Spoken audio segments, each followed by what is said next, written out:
serving as, night watchmen, basically, but they have police powers. It's completely locked down, but senators and some of the staff members are allowed access when they come up. So it said on Saturday nights, a lot of times, Ted Kennedy, in his senatorial office, he would have parties for selected individuals to come in. And those were some guys and a lot of young women, staffers and wannabes and so forth.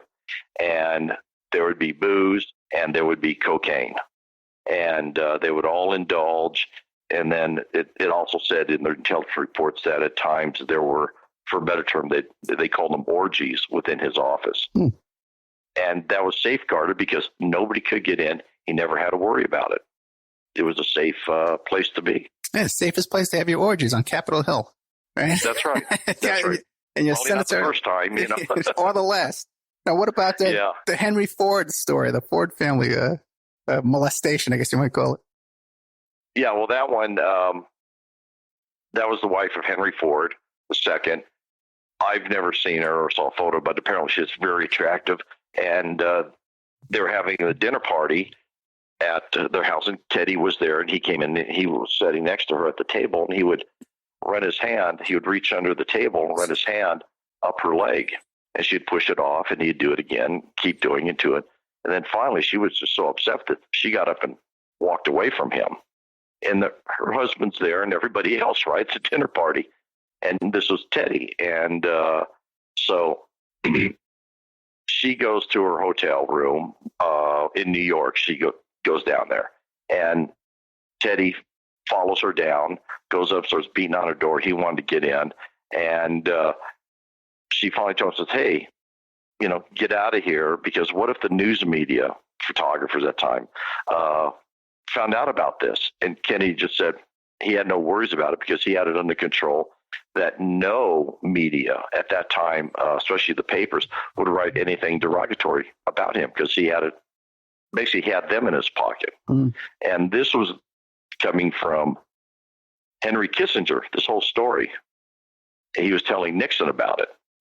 So there's just loads and loads of stories about Ted Kennedy philandering, running around, pretty much up until the time he developed brain cancer.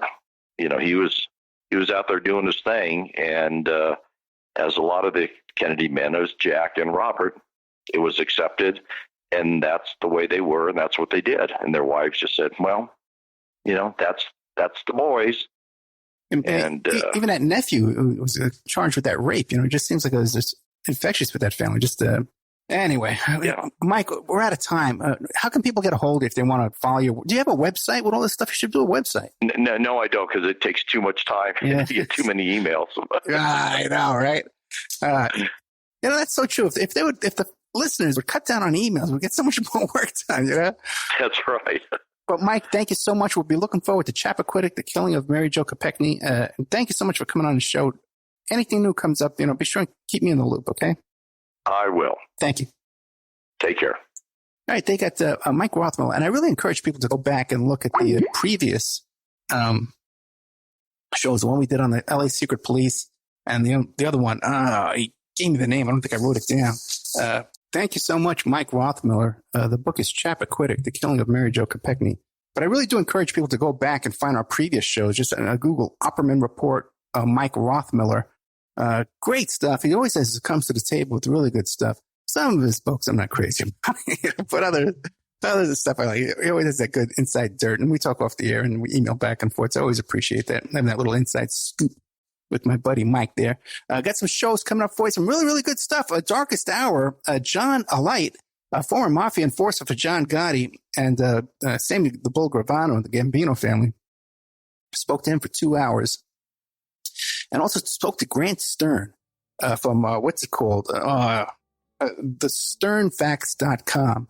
And we talked about Felix Sater, Trump's pal, who was this Russian mobster who was involved in the Baylock group and the Soho Hotel and all this kind of shenanigans. And he's the one that wrote that email to Trump Jr. saying, I'm going to bring in Putin and all my guys, and we're going to win the election for our guy, for Trump.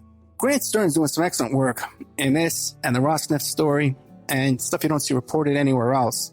So check out that show. It might be in the member section. We have a lot of content this week that we'll be putting in the member section, so keep an eye on that. You can go to the member section at oppermanreport.com. That's how you support this show. You want to get 13 months, you email me, oppermanreport@gmail.com. I'll give you 13 months for $60.